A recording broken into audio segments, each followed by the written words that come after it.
अस्सलाम वालेकुम to my lovely YouTube viewers and my lovely subscriber. तो आज मैं आपके लिए लेकर आई हूँ मलाई टिक्का, चिकन मलाई टिक्का रेसिपी। और ये मैंने ग्रिल किए हुए हैं, तो चलिए देखते हैं इन्हें कैसे बनाते हैं। तो मैंने लिए है ये 1 इंच काट के अदरक, और ये ले लिए 4 से 5 हरी मिर्चें। इनके बीज निकाल लिए ताकि हमारे टिक्के में मिर्चें तेज ना हो। और इसमें डाले हैं मैंने 10 से 12 लहसुन के जवे, कुछ इस तरीके से छील कर, और इनका लिड लगाकर बारीक सा पेस्ट बना लेंगे। आप देख सकते हैं कुछ इस तरीके का पेस्ट बनकर तैयार है। और मैंने ले लिया है विद चिकन, आप चाहें तो विद बोनलेस भी ले सकते हैं। आधा किलो चिकन और 2 टेबलस्पून डाल दिया मैंने वही हरी मिर्च, अदरक और लहसुन का पेस्ट।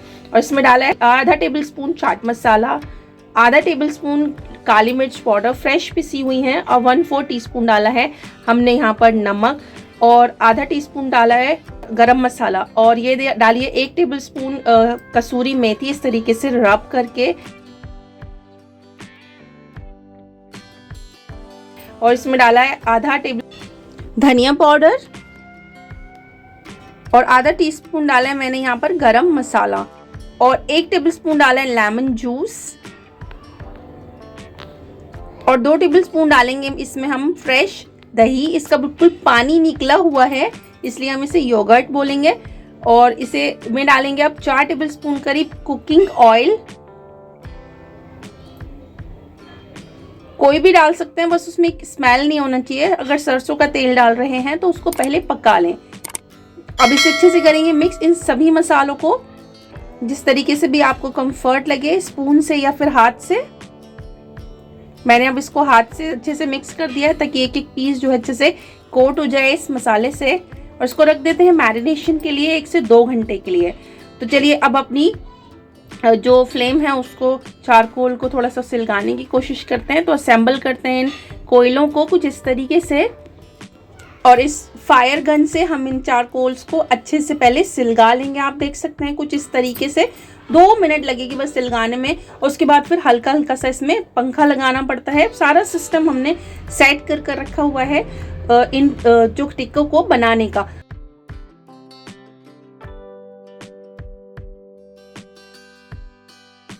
तो अब चलिए वापस से चलते हैं टिक्के के पास। तो ये 1 से 2 घंटे हो चुके हैं इसको अच्छे से। अब एक बार फिर से एक अच्छा सा मिक्स देंगे, और फिर इस तरीके की सीकों पर, ये देख सकते हैं आप टिक्के वाली सीख है ये, और इन पर इस तरीके से इन्हें लगाकर एक कुछ इस तरीके की चौकोर वाली ही लें ताकि हर तरफ से ये टिकती है ना। जैसे एक साइड पलटी, फिर दूसरी साइड पलटी, फिर तीसरी, फिर चौथी। ये गोल वाली होंगी तो एक साइड नहीं पलट पाएंगी, अलट पलट नहीं हो पाएंगी, ये घूमती रहती है गोल वाली। ये मेरा पर्सनल एक्सपीरियंस है, इसलिए आपके साथ शेयर कर रही हूँ। चौकोर वाली ही लें इनको अच्छे से सेकने के लिए। तो सारी इस तरीके से कोट कर लेंगे, अच्छे से मसाला लगा लेंगे जो एक्स्ट्रा मसाला है। और बाकी सारी चारों सीखे भी कुछ इसी तरीके से मैंने असेंबल कर ली हैं।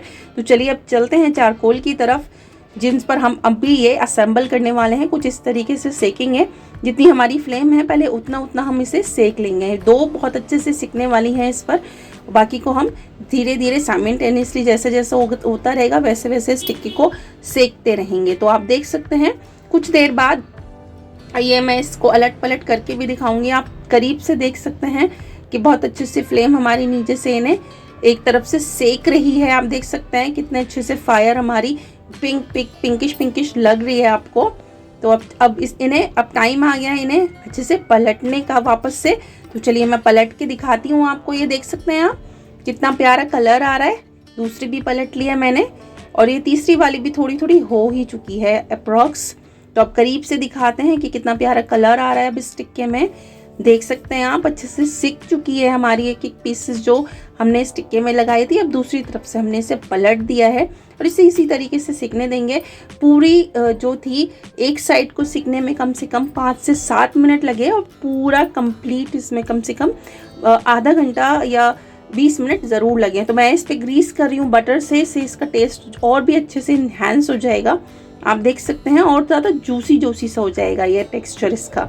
तो अब इसे अच्छे से फिर से हम इसी तरीके से सेक लेंगे वापस से, और मैं आपको दिखाती हूँ। तो इसको यहीं पर छोड़कर मैं अब रेडी कर रही हूँ इसकी जो मलाई टिक्का है उसकी मलाई ग्रेवी। तो मैंने ले लिया ये 300 ग्राम दही फ्रेश दही है, इसमें पानी वानी सब मिला हुआ ही है। और इसमें 100 ग्राम ली है मैंने फ्रेश क्रीम। आपके पास अगर फ्रेश क्रीम ना हो तो आप घर की मलाई भी ले सकते हैं। और इसमें डाल दिया है 1 टीस्पून काली मिर्च का पाउडर, आधा टीस्पून डाला है नमक, 1 टीस्पून डाला है चाट मसाला। बस यही इंग्रेडिएंट्स इसमें डालेंगे और बाकी इसको मिक्स कर लेंगे अच्छे से। अच्छे से मिक्स कर लेंगे ताकि इसमें कोई भी लम्प्स ना रहें, बिल्कुल लम्प फ्री सी ये बैटर बन जाए। तो वापस से इसको कंप्लीट करने के बाद वापस से चलते हैं अपने टिक्के के पास। तो आप देख सकते हैं कितने प्यारे टिक्के बिल्कुल मार्केट में जैसे अवेलेबल होते हैं, रेस्टोरेंट्स में जैसे अवेलेबल होते हैं, बिल्कुल ऐसे ही ये बनकर तैयार हैं। अब ये ग्रेवी में डिप होने जा रहे हैं, तो कुछ इस तरीके से मैंने सीख पर से निकालूंगी। पहले मैंने कोशिश की थी कि मैं इसे चिमटे से उतारूं क्योंकि बहुत गर्म थे, पर दूसरा वाला टिक्का जो है वो मुझसे उतर नहीं रहा था। फिर मैंने बड़ी हिम्मत से सारे हाथ से ही उतार दिए। सारी सीखे मैंने इसी तरीके से हाथ से ही उतार दी थी। इतनी गर्म नहीं लग रही थी, मुझे लग रहा था कि मेरे हाथ जल जाएंगे, बट आप देख सकते हैं अच्छे से निकाल चुकी हूँ मैंने सभी टिक्कों को कुछ इसी तरीके से निकाल के। और इस मलाई जो ग्रेवी हमने बनाई है उसमें डिप कर लेंगे। तो सभी डिप हो चुके हैं, हम इन्हें मिक्स करते हैं। इसमें कुछ इस तरीके से एक एक पीस को अच्छे से कोट कर लेंगे इस ग्रेवी मलाई में। ग्रेवी कहें या मलाई कहें, मैं मलाई बोलती हूँ इसको। और इसमें 100 ग्राम मैंने इस तरीके से मेल्ट करके अच्छे से और बटर इस तरीके से पोर कर देना है। माशाल्लाह देखने में एकदम माउथ वाटरिंग लग रहा है, तब कि अभी इसकी कोई डेकोरेशन नहीं हुई है। तो मैं इसमें डाल रही हूँ जूलियन कट अदरक कुछ इस तरीके से, और डाली हूँ मैं थोड़ी सी हरी मिर्चें। और आप अपने टेस्ट के अकॉर्डिंग और ज़्यादा सब कुछ भी ऐड कर सकते हैं, इसमें हरा धनिया भी ऐड कर सकते हैं। Now it's ready to serve. आप देख सकते हैं कितने अच्छे और कितनी झटपट, बिल्कुल आसानी, घर पर बिल्कुल सब इंग्रेडिएंट्स हमारे किचन में अवेलेबल होते हैं। तो उन सभी से हमने अपने किचन में एक नई रेसिपी बनाकर तैयार की। तो आप भी मुझे एक फीडबैक दीजिएगा, मेरे कमेंट बॉक्स में कमेंट ज़रूर करिएगा कि आपको ये रेसिपी कैसी लगी। तो आप भी इस रेसिपी को अपने किचन में ज़रूर से ट्राई करें, अपनी फैमिली के लिए बनाएं, खाएं, खिलाएं। मेरे चैनल को लाइक करें, शेयर करें और सब्सक्राइब करना ना भूलें। और जो लोग नए हैं वो बेल आइकन को ज़रूर दबा लें ताकि मेरे आने वाली हर वीडियो की नोटिफिकेशन आपको मिले और मेरी वीडियो सभी को पहली बार फ्री में देखने के लिए मिले। तो चलती हूँ, दुआओं में याद रखिएगा। मिलेंगे अगली किसी इंटरेस्टिंग सी रेसिपी के साथ, तब तक के लिए अल्लाह हाफिज़। शब खैर, रखिएगा अपना और अपने अपनों का ख्याल।